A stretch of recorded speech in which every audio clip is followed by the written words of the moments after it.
I'm currently 6 months pregnant, and pregnancy has really reminded me of something I've always known but is easy to forget, that my body is truly capable of leading the way. The more I tune in to what my body's asking for, the more ease I feel, and the more I've been able to really enjoy this special experience. So today we're walking through the 5 pillars of my pregnancy self-care: sleeping, eating, moving, grooming, and nesting, in the hopes that this might spark some ideas for you. Let's get into it.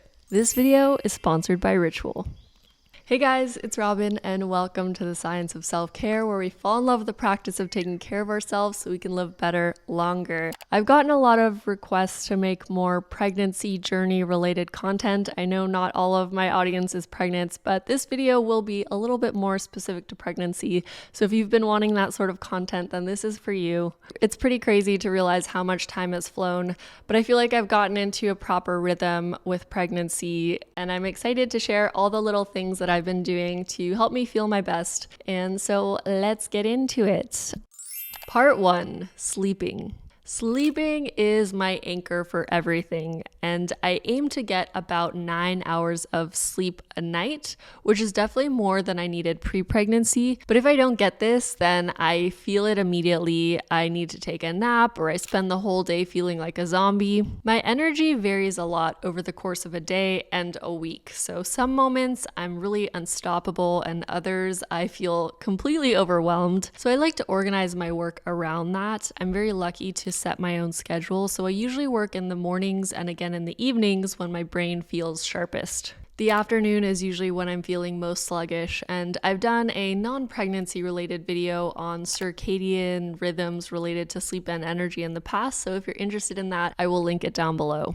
At night, I focus on having a consistent routine, setting up habit cues that remind my body when it's time to go to bed. So for me, that includes taking a calming shower, doing my evening skincare, which I will expand upon in the grooming section, taking my probiotics, writing a 1-page journal entry with this prompt format, which I do every single night, putting on my mouth tape, and Unisom. And I want to share a quick note about Unisom, which you may or may not have heard of. It's one of the most commonly recommended over-the-counter options for sleep during pregnancy, and it has helped me so much, not just in really getting great sleep, but also in avoiding nausea, food aversions, and just feeling unwell during the daytime. I've tested this on and off for several months, and this stuff is a true game changer for me. It is one of the reasons that I believe I have had such a wonderful pregnancy experience. But recently I started reading more about the active ingredient in Unisom, doxylamine, and the fact that it belongs to a larger category of medications called anticholinergic drugs.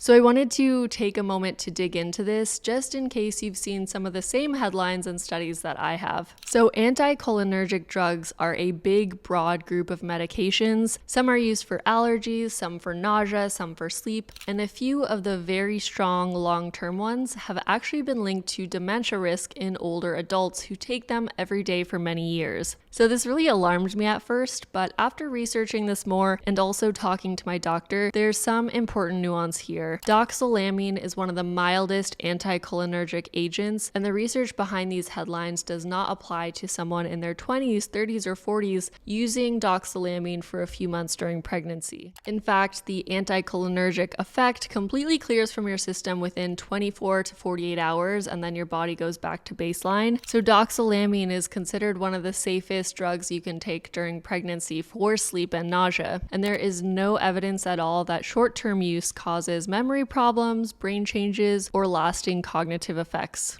If you've been taking Unisom during pregnancy like I have, you are not harming yourself, and you're certainly not harming your baby. You could also consider taking half a Unisom tablet every few days for more of a microdose. Personally, I have found that great sleep and my ability to eat anything, feel energized, and not get motion sick during the daytime is well worth including Unisom in my routine, and is actually healthier for my body and my baby than than if I'm kind of really struggling for 9 months.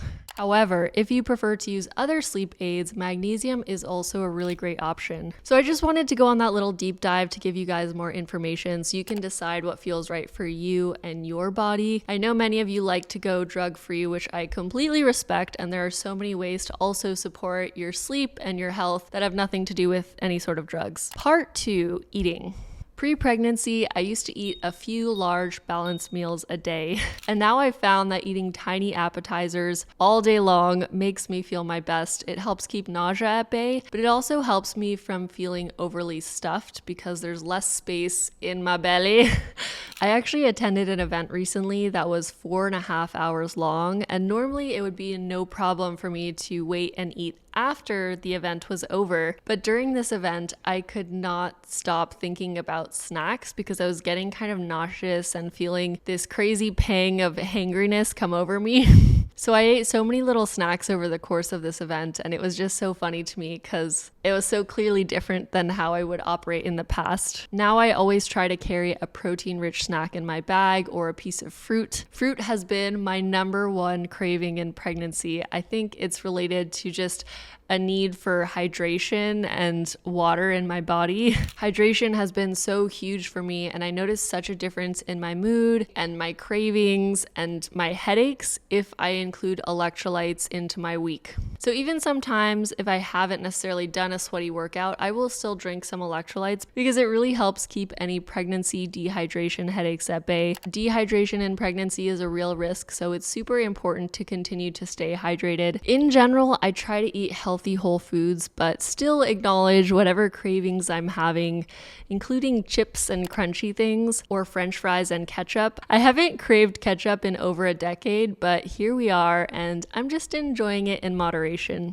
In terms of adding protein to smoothies or oatmeal, which is something I love to do, I have been focusing on adding hydrolyzed collagen peptides, and I really love plant-based proteins with peas and flax. However, a recent Consumer Reports article found that plant-based protein powders are more likely to contain higher levels of lead. So while I'm pregnant, I'm opting for collagen, which is animal-based, and more whole foods protein sources like sardines, poultry, meat, beans, nuts, and seeds.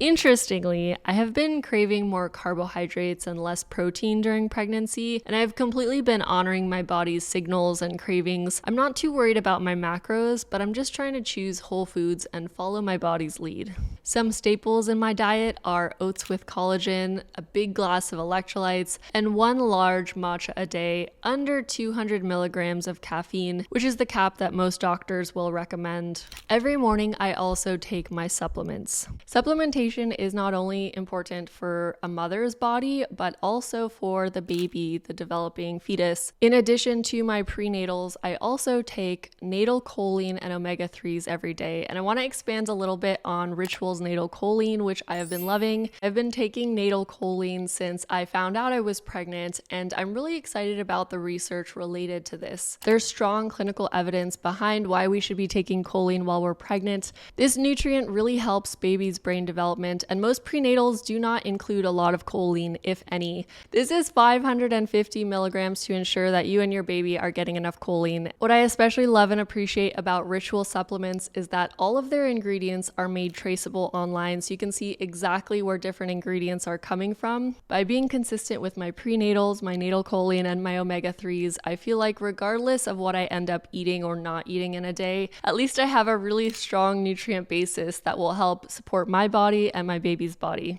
If you haven't heard of choline, definitely look into this. And if you would like to try Ritual yourself, you can get 40% off your first order by using this link, scanning this QR code, or using code SELFCARE40 at checkout. Thank you, Ritual, for sponsoring this video. Now let's get back to my daily routines.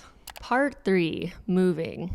I like to think of exercise as training for birth and for postpartum recovery, but I also think of it as training for my mood and my mental health, and I genuinely feel so much better mentally and physically when I move regularly, but I've definitely made some adjustments. So I am a huge walkaholic. I love walking so much. Over the past 6 months, I've slowly tapered my daily step count from around 15,000 steps a day to around 10,000 steps a day. So if you look at the average over the past 6 months, it's it's now around 13,000. I believe that walking is one of the most gentle, accessible, pregnancy-friendly kinds of movement that exists, and it not only helps with my body and my posture, but it definitely helps with my mood. So every morning I go for my morning walk of around 1 mile. In addition to my walking, I also do Pilates, bar, or yoga about 3 times a week at my gym. So I'm not attending prenatal classes, but I just listen to my body and do modifications during the class. And so far, all my teachers have been amazing at making modifications for me.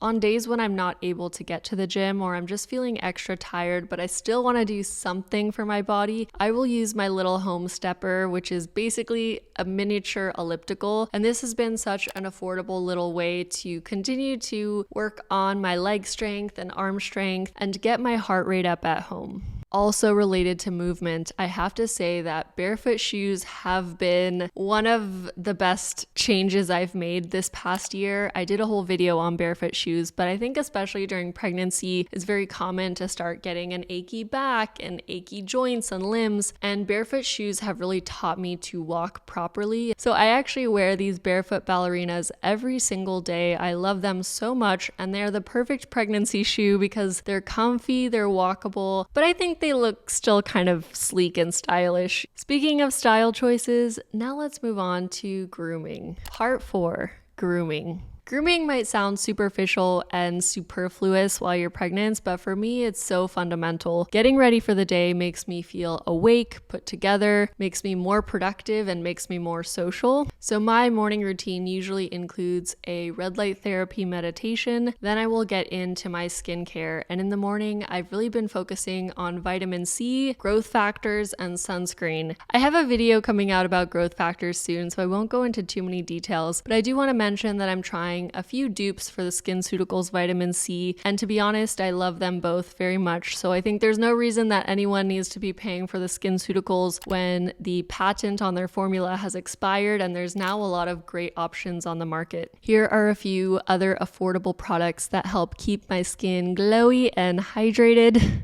And then after skincare, every day I like to put some form of light makeup on. Makeup is like my little meditative art moment. It's really my art therapy time where I will reflect upon my day and just kind of get into a flow state, creating art on my face. For clothing, I like to keep it super simple. I wear a lot of my regular wardrobe, plus 2 pairs of stretchy black maternity pants that I rotate through. These are super comfortable. You're able to dress them up, dress them down, and I feel like having something comfortable around your belly just makes the pregnancy experience so much nicer. And then the tops and the rest of your outfits can just be normal clothes that you kind of retrofit to fit your body better. In the evening, my skincare is really focused on azelaic acid. I will use growth factors again. And I've also been experimenting with Frownies and a Frownie dupe. If anyone has tried Frownies or is interested in hearing my thoughts on it or the dupe that I've discovered, let me know. I don't know if this interests people, but it's been really fun to experiment. My husband now calls me Wonder Woman because this is how I go to bed. For me personally, grooming is such a big part of my self-care. I know it's not that important for everyone, but it truly helps me feel my best, and especially in pregnancy, it's so easy to get into a slump. But I found that putting just a little extra effort in the grooming department can go a long way. Part 5, nesting. So I included nesting in this self-care video because I think it takes up a lot of mental space when you're pregnant, not only just because we naturally want to prep our home for our baby, but also because the internet and the world around us is constantly telling us to buy stuff. So I have tried to keep nesting very simple, and that has made it personally very fun for me. My biggest takeaway so far is to check Facebook Marketplace, Craigslist, your local thrift stores or neighborhood groups, because babies grow out of things so quickly, and a lot of families are constantly selling or giving away beautiful gear that's barely been used. I have found so many gems this way. It truly feels like treasure hunting. Can we please take a moment to appreciate this tiny chair from the 1940s that the sweetest man was selling on Facebook Marketplace? His great uncle made it himself by hand. He sat in it when he was a little boy, and now I'm so honored to give it a new home for a new little baby boy. Something that has really shaped the way I think about shopping is this concept called the Lindy effect. If you've never heard of it, the Lindy effect is this idea that the longer something has already been around and proven to work, the longer it's likely to stick around around and continue working well in the future. And this is usually applied to things like books, ideas, tools, and technologies that have stood the test of time, but it also really applies to gear and shopping. When something has gone through multiple families and is still in great shape, still sturdy, still functional, that's evidence that it's genuinely reliable. So secondhand items don't just save money and reduce waste, they also come pre-vetted. They've already proven their durability. More generally, I've been trying to just keep things simple. A piece of advice that I've gotten that I really appreciate is to just stick to the basics for now and then wait to meet your baby before buying more specific things, because you'll learn about your baby's size, their temperament, and their unique preferences as you go. For now, the essentials feel like enough. A place for baby to sleep, a system for changing diapers, a few tools for feeding, a safe method for transportation, and a cozy spot for them to rest while they're not being held. If there's one thing you take away from this video, I hope it's not necessarily a specific habit or hack, but just the permission to find what feels good for your unique body and circumstances. Some days I'm moving more, some days I'm resting more, some days I'm super focused on hydration, but throughout it all, I'm just really trusting my body and letting it lead me through this unique experience, and I think that's made it so special and a little more stress-free. So that's a little peek into my life in pregnancy. Let me know if you guys found this interesting or if you prefer less pregnancy related content. I really just want to make what is helpful and interesting to you guys. And as always, I would love to hear about your experiences, pregnant or not, just with self-care, your daily routines, things you're loving. I really, really love when the comment sections of videos become like forums and gems of crowdsourced wisdom. I learned so much from you guys, and I know you guys learn a lot from each other. So thank you guys so much for watching, and I look forward to seeing you next time.